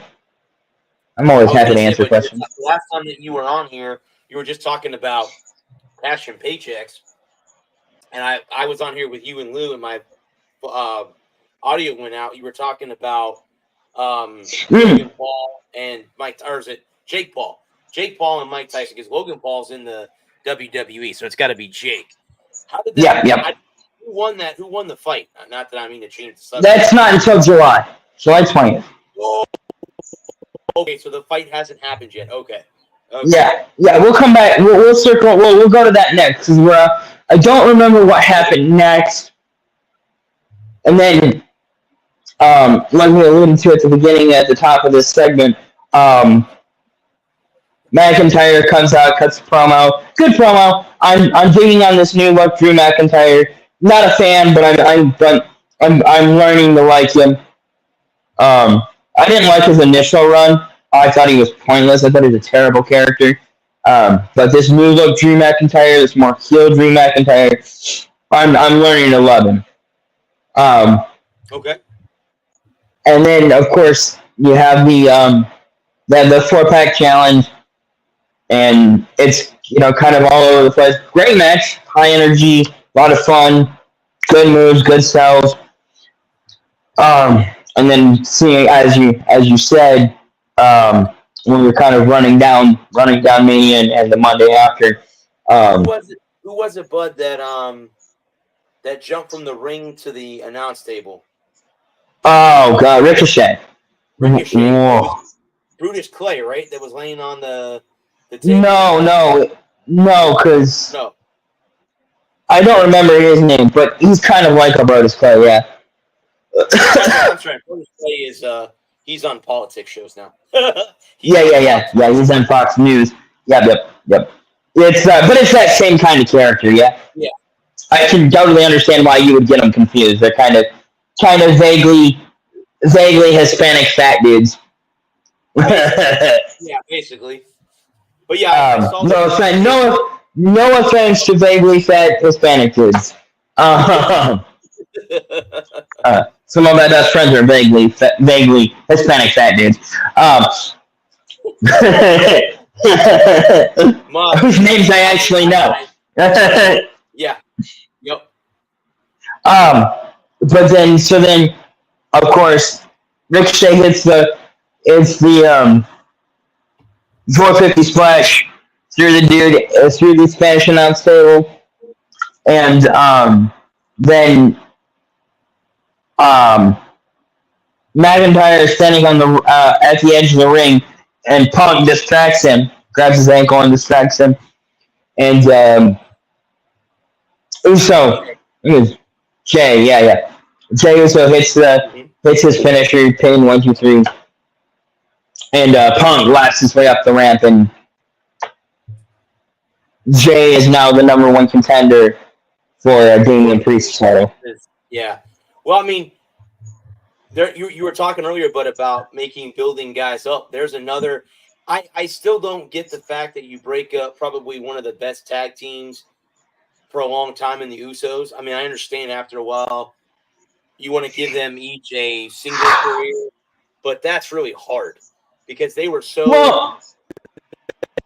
well liked or they were hated by the crowd. I mean, it was one way or the other, and it's just been different to see them break up. And now Jay may have a shot to win a title at the next pay-per-view. So, I just want to say that you don't have do you have any siblings?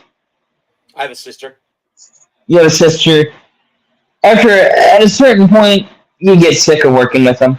No, when you're around them every day, and they're. Well, you could say that, but too about rock bands. I mean, you're on the road. Yeah, I was thinking about. Yeah, I was thinking about. I'm flying solo. I hate you guys. I hate you. You guys. You don't want to do rock and roll anymore. I want to go do my own thing. I'm so sick and tired of working with you. And you know, and maybe you know, it may not even been, you know, it may not even been something as dramatic as they hate each other. It may just be they wanted to do other things. They you know, creative different. You know, Monday through Friday they're best friends, and then they, you know, it's time to go to work. You put your work pants on, and I hate your guts. I hate your guts, and then, you know, they come out and then they throw down, and then they go back in the locker room and they're drinking a beer together. You know, and maybe they, you know, and you know, maybe they didn't, you know, like the Steiner brothers. You know, those guys, there was no breaking them up, right? They were always destined to be together, right? And Scotty, yep.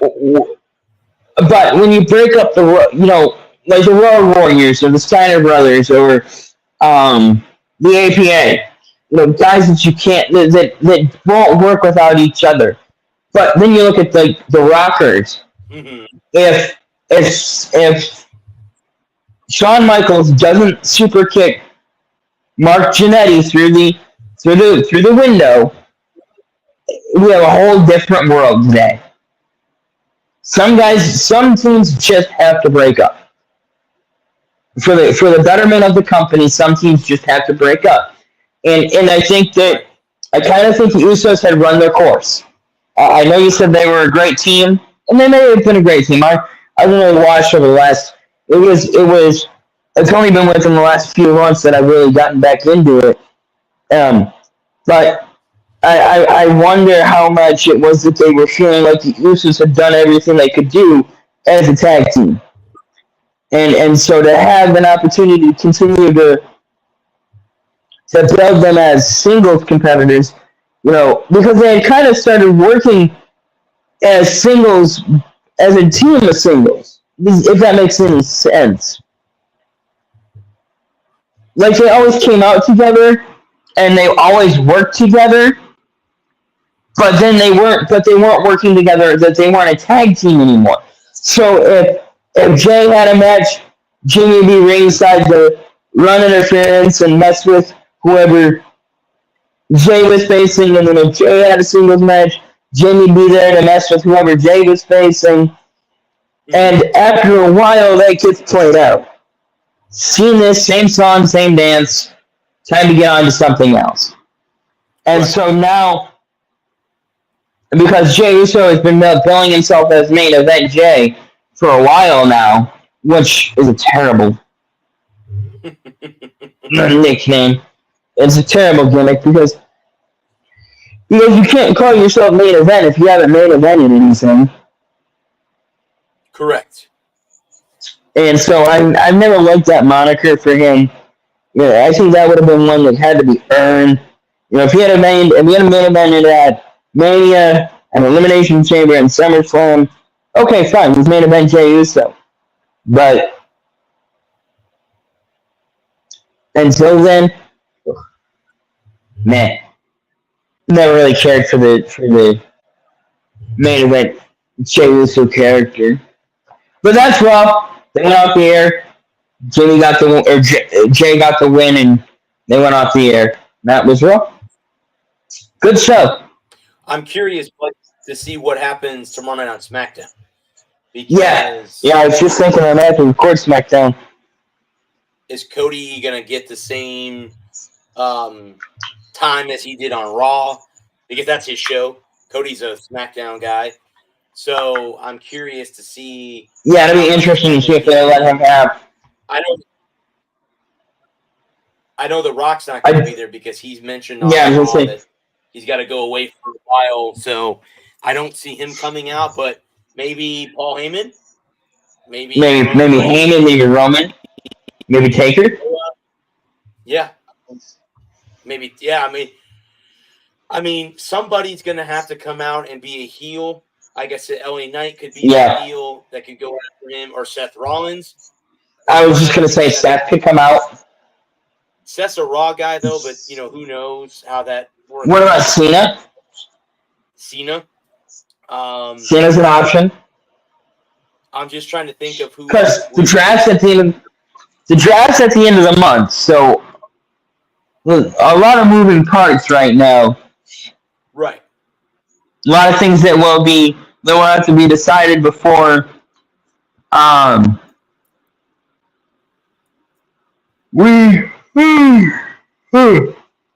before we get to the draft, and then we'll go from there. Mm-hmm. Yeah. Well, I mean, again, I'll have to either watch SmackDown tomorrow night, or I'll catch the YouTube top 10. And catch the highlights. Catch the highlights the next day, but yeah, as it were. So yeah, but I mean, you had asked me a couple weeks ago before my cut out what I thought about Jake Paul against Mike Tyson, and I know it's a boxing match. Obviously, it's not what Tyson. They're going to be wearing. I think, are they wearing protection? It's not a. I don't know. I haven't heard any of. As far as I know, no official rules have been laid out. Yeah, I know a lot of people are talking about rules that a lot of people are claiming there are rules laid out. I don't know if there are any rules laid out or not. I would imagine that they wouldn't wear protective gear. Okay. It would be silly. But go ahead. Well, I was going to say, my thought about it, because like I said, but you asked me a couple weeks ago, and I think it's good. I don't think that I think Jake Paul will I think you and Lou were talking, because I could still hear you. You just couldn't hear me talking. I think Jake Paul will do very well. I know he hasn't faced anyone even near Mike Tyson's pedigree, but Mike's over the hill. I mean, Mike's not in his prime. He's not, So I think whether the rules are they wear protection or they don't, I think it's going to be an interesting boxing match. It may, boxing hasn't really been that popular for a while. UFC, I think, is kind of like brushed it away, especially the heavyweight division. I'm not saying that Jake Paul's a heavyweight. He's no heavyweight by a mile. But light heavyweight. Depends on where he fights at. Well, I mean, because he usually fights at catchweight. Okay, I was gonna say, where does he normally? 205. What weight class? Okay. 205. Yeah. Light heavyweight. I mean, do you think that Tyson will get down to 205? I mean, no, they'll fight at catchweight. Okay. Paul probably coming around 210, close at 235, I would say. Something like that. Yeah, close enough. Especially for if they're gonna wear gear, if they're gonna wear protective gear, and it's gonna be an amateur match where they're only going about 60%, then I wouldn't be too worried about it. Now, if it's a full-on boxing match, I think that we gotta fight smart. Throw that jab, stay out of reach, and see if Tyson can last 4 rounds. Yeah. If I was Jake Paul's trainer, if I was Jake Paul in the gym, right? And because this is what I was talking to Lou about it, and Lou was being the boxing guy on the show. I don't trust Tyson's conditioning. Yeah, he looks fast, and if he can throw a haymaker, if he can slip Jake's guard and throw a bomb, it could be lights out in 1 round. But if Jake fights a smart fight, and the thing that pisses me off about this more than anything is none of these other mothers want to step up. All these clowns talking about how Jake Paul shouldn't be fighting. He's fighting an old man. Oh, I don't see you stepping up to get in the ring. I don't see you calling. I don't see you calling Jake Paul out to fight him. Mike Tyson said, "Okay, let's fight." Jake Paul said, "Okay, let's fight." As a fighter, you want to fight. That's why you get in the ring. Why would you fight Mike Tyson? Why the hell would you? It's the greatest of all time. Mm-hmm. The meanest right hand in the business. Because I don't see Deontay Wilder or Tyson Fury. Tyson Fury or Anthony Joshua. I don't see any of these professional fighters coming out here saying, "I want Jake Paul." No, they go, "Oh, Jake Paul ain't worth a fight. I'm a real strong man. I'm the biggest guy in the ring. Apparently, they're the Swedish chef, but notwithstanding. Well, here's my take put on that. I think the reason why they don't is because they know they could lose. They know and if you lose to Jake Paul, and then you can't talk shit about him because now you challenged him. He beat you. Now there's nothing you can say because if he gets in the ring and he conditions correctly, and I like your take, but too, if he can make Mike work for multiple rounds, he's going to win the fight. And he doesn't have. He's younger and faster. And he's not stronger, but he's younger and he's faster. If he fights a smart fight, and see, that's what I would tell. That's what I would, if I was in Jake's corner for the next 3 months, I'd be like, stay out of range. Don't let him unload that right hand. Watch the left hand. Keep your hands up. Hands up at all times. And work that jab. Poke him. Poke him with the jab for the first 4 rounds. If you see an opening, close the distance, lead jab, right hand. And step back. Jab, right hand. And then if he, if he's giving you openings, jab into the body. Jab, body. And snap that jab off. Jab and back. And stay right there all night long. Cut off the prime Mike Tyson was one of the best, had some of the best footwork in the game. People don't realize how clever, how smart, how tactically talented Mike Tyson was.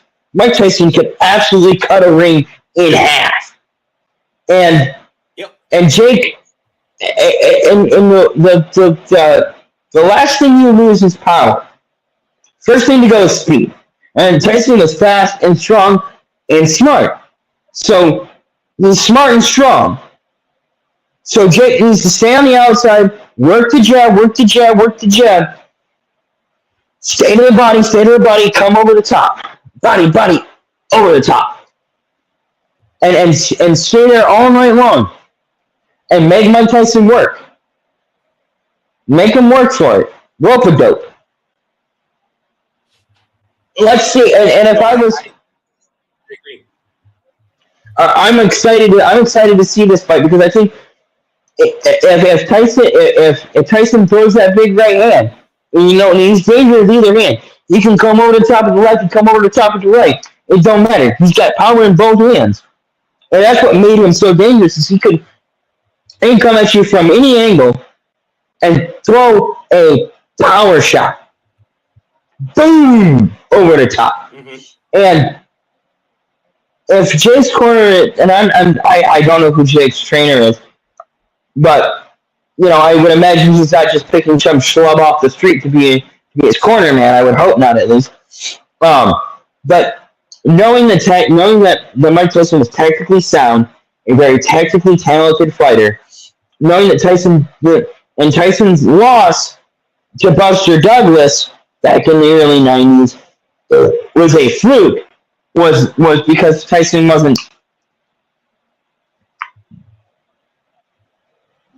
was super overconfident by the time that fight came along. Mm-hmm. Because he had run through everybody in the division. Because I've only seen clips of Tyson going for about 30 seconds. I haven't seen sustained long rounds of Tyson. And if they exist, I'd love to see them because I haven't seen them. I'm not saying that they don't exist. All I'm saying is I haven't seen them. And if he can, because if he can sustain that power, that speed for a full 3 minutes, it could be, Tyson's or Paul's got his work cut out for him. And Tyson still has that bigger hand, but you're a fighter. At the end of the day, you're a fighter. Why would you take the fight? Because you're a fighter, for Christ's sake. I want to fight. And again, all these young bucks, all these guys in there, and Jake's age bracket, I haven't heard any one of them challenge Jake Paul to a fight. Again, if it exists, send it to me. I want to see it because I ain't seen it. All I've seen is KSI, and KSI challenged Paul to a fight. What did Paul do? He took the fight. That basketball guy, his name escapes me, Robinson, I think was his name, took the fight because that was the fight that was there to be made. No. And then he took the fight with Tyson Fury's kid brother. He got that fight, won that fight. I mean, when you're a fighter and you want to be a professional fighter, there are only so many people that you can go to war with. Right. And so Mike Tyson is I know I'll say it, and I'll say it every time we bring it up between now and July 20th. Is a legend. I mean, could you imagine? If you're a kid pitcher, and it's the late 30s, and you're some kid who's trying to make a name for himself, and you're a kid pitcher. Who do you want to face more than anybody in the world? Babe Ruth. And it doesn't matter that he's 36 years old, smokes like a freight train, and hasn't run a mile ever. Eats 6 hot dogs and comes up to bat. You want to go out there and you want to face him. Whether you're a kid in the 60s, you grew up watching Hank Aaron, hammering Hank Aaron. It's the late 70s and Hank's lost a step. And you kicking you deliver. I was going to say the early 2000s against Junior, against Griffey, when he's lost. Yeah. He's lost his, but he still has this. To me, Griffey Junior has the sweetest baseball swing I've ever seen. Right. And he's left-handed on top of that. But the fact he is the sweetest baseball swing I've ever seen in my life. So anybody wants to tell me a better swing in baseball than his, I want you to come and show me what's better about the other guy than what Griffey was. So, yeah. Or getting a hit off Pedro Martinez. Yeah, it might be. It might be 2009. Pedro ain't got it anymore, and he shows up a meatball. Yeah, but he's still out there. He signed up for it. He agreed to come out here and face me. Yeah, it's a meatball. It's an 85-mile-an-hour changeup out over the heart of the dish. And I just smacked it 440 yards over the center field wall. It's out in McCovey Bay. It's out on Main Street. That's halfway to Cleveland by now.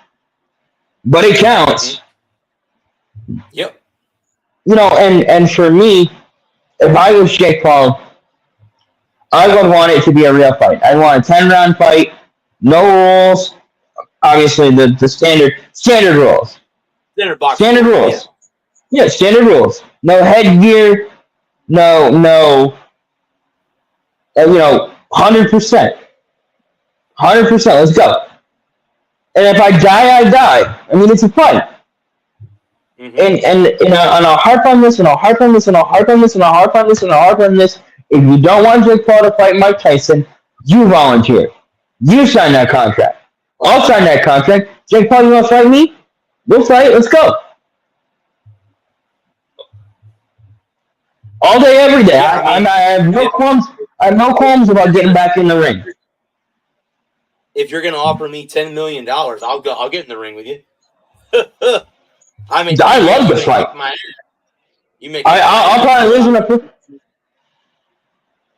I'll take one body shot and be done, but I'll take one body shot and be done. But hell, it'll be worth it. Protect me. I'll do it for 100 mil or 100,000. 100 mil. Yeah, I do it for 100 mil. But as a fighter, you know, knowing now what I know, knowing now, if I had known then what I know now, when I lost out on the army, I would have become a boxer. I love boxing. Boxing is great.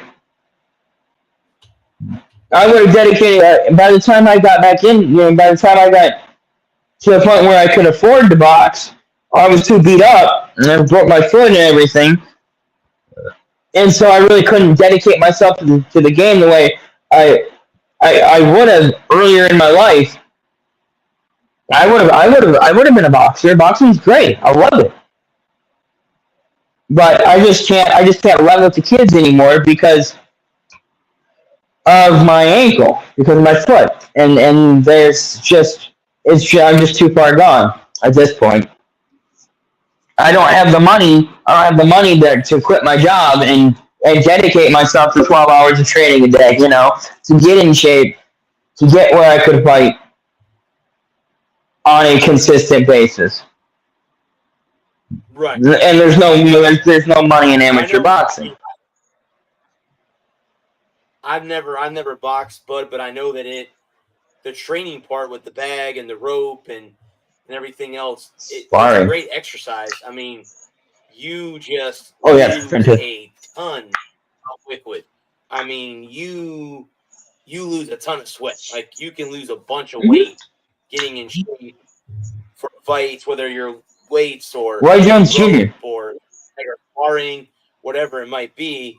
You're in the ring and it's coming out of you. I mean, it's coming out. So there was it to the point where, hey, I need to lose weight. I'm gonna go run a box. You know. So I mean, I have a friend who just retired. She was a female professional fighter and she just retired. So you have to see if you can get on the show. I'd love to pick her brain. That'd be fun. She's currently on a birthday trip in Peru. Okay. See if I can get in contact with her when she gets. I've shoot her a message. Interviewed her on one of my early shows on this show, way back when the show first started. But way back in the day. I had somebody that I was talking to from my friend Mike, who was also a UFC fighter, and she got back with me that she wanted to come on, but I haven't heard from her, so I need to get back with her and see if I can bring her on and have her come and talk to us. But yeah, I mean, I've tried, Bud, to reach out to the guys the girl and the guy that run the credentials for baseball and softball for USF. I've asked them both, hey, could I interview players? Is there a way to do that? Because with the college football team, you got to go through the guy that does their credentials, and he has to contact the player and coach to see if he's okay to do that. So it's harder to go through football, where baseball, it's only so many players. But I've gotten why are you asking that question? So I'm kind of taking that as, no, you're not, and that's cool. The only thing I could do is try to put them on social media and go right to them instead of.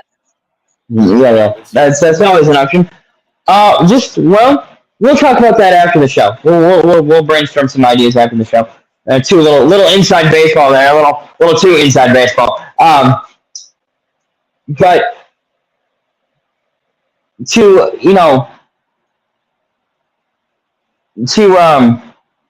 kind of put a finishing bow on the Tyson Paul fight for now. Like I said, it was funny. I was watching Edelman had Ty Law on his show a couple weeks ago or so, and they were talking about Ty Law. He got it. His first interception came off of Dan Marino at the tail end of Marino's career. I mean, at the end of the day, I understand Tyson's 57. I get that. Should a 57-year-old man be fighting a boxing match? No, probably not. But Mike Tyson isn't the average 57-year-old. Mike Tyson is Mike Tyson. And of all the 57-year-olds in the world, I think Mike Tyson is probably about the only one who has a better than even chance of fighting a guy 30 years younger than him. And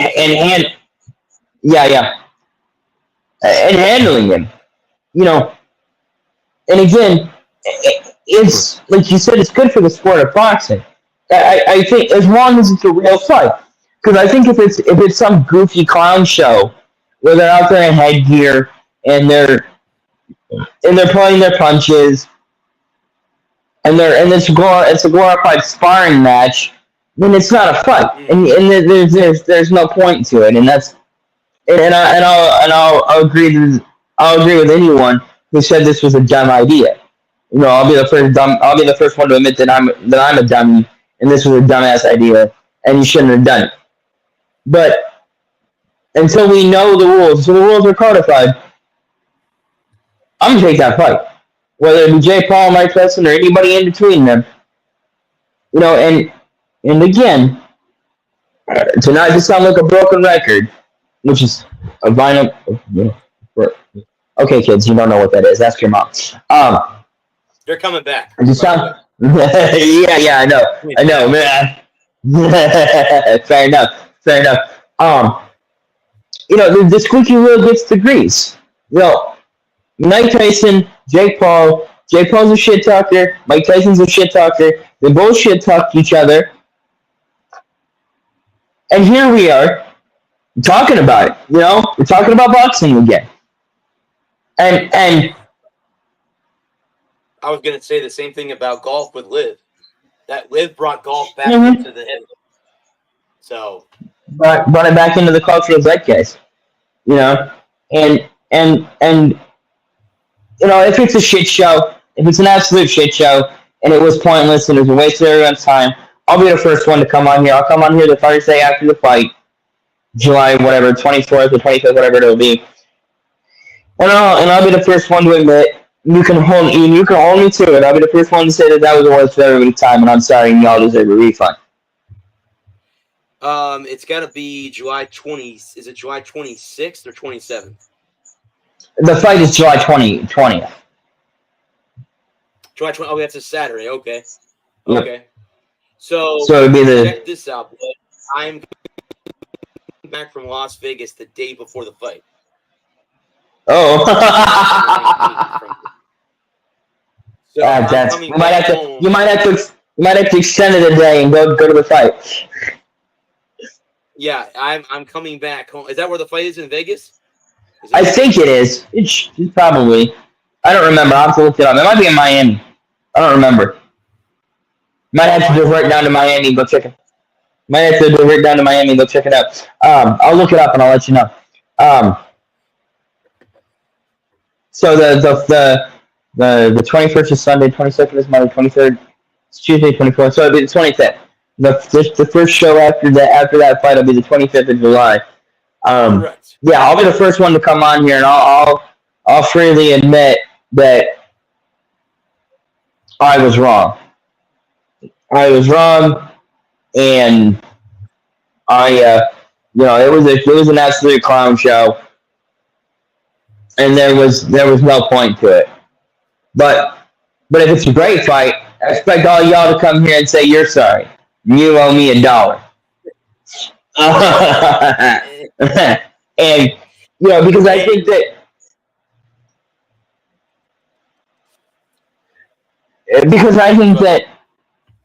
at the end of the day, everyone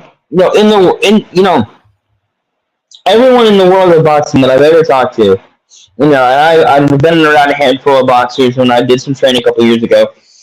The reason that we got into boxing was because we liked to fight, and street brawling is illegal, and none of us wanted to do any jail time. and so so being a fighter and being a professional fighter is it scratches that itch without the possibility of jail time. Mm-hmm. And it teaches discipline, it teaches responsibility, all those things that they talk about all sports. Boxing does it's discipline and responsibility and dedication and they don't call it the sweet science for nothing. There is a skill, a mental skill that comes, a chess match, and every punch is a chess move. Right. Speaking of Then chess, but there's a young girl that I watch on YouTube that's from mhm. Sweden. And I've been watching. I played chess a lot when I was younger. And my nephews, my younger nephew, my older nephew, are both into the game. And before I moved out from my current roommate, every once in a while, me and him would sit down and play the game. And I think we played like 9 matches, and he won 5, I won 4. So maybe when I'm in Vegas, if we have time in between gambling and seeing all the sights in Yeah. Vegas, I'll revenge and tie it back up at 5. But I mean, yeah, I like you said, I think boxing is exactly what that is. It's a chess match. Obviously, your trainer prepares you. He gives you the tools of what they think will work. Obviously, during a match, you may have to Everyone has a plan adjust until they get to a punched in the different mouth. tactic. Right, different plan, and stuff like that. That's just the way the game is. Like that's with everything. I think at any sport, you come out in football, especially, you get punched in the mouth in the first half. Nothing's going right. Nothing's going right. Then Yep. you go into the second half and you Yep. say, okay, well, we got to make some adjustments. And if we make them and they don't, we tie the game or win the game in the second half. And that's what you got to do Yep. in Yep. everything, in anything. Make Yep. adjustments. Yep. And that's the thing about it's like Tyson said, everybody's got a plan until they get punched in the mouth. And Yep. I'm excited for it. I think it'll be fun. I want it to be a real match. I don't want headgear. I don't want a glorified sparring match. You just do that in the gym and record it on your cell phone camera and leave the rest of us alone. Right. No, I agree with that. I mean, if they're hyping it up the way that it is now with the 2 boxers, it should be an actual boxing match. Like Mayweather against who was the McGregor. UFC fighter that he McGregor? Thank you. That was Mm-hmm. actually a boxing match. Now we knew McGregor was going to win. He's the boxer. Conor makes his living being a tactical, using his legs and stuff like that, getting people down and stuff like that. So we knew going into the fight, like, yeah, he was going to carry the fight a little bit, and I think Mayweather let him carry it more than he should have. But hopefully, like you said, hopefully it's not gear, and hopefully it's better than a sparring match, because then it'll be more exciting and more enjoyable to watch on TV. Absolutely. It'd be more enjoyable to watch there in person. Yeah. Oh yeah, that's true. Also, to be there, to be there, like you said, in person too. All right, buddy. No. Well. Yeah. No. That's Yeah. With that, I think we will conclude. So we can do that. Thank you guys for anyone that joined this evening. Like I said, hopefully Lou and Gerald will be back next week. Lou, I don't know, because again, losing a parent, I know how that is, what that's like, and you don't want to be around a lot of things, but also side of it.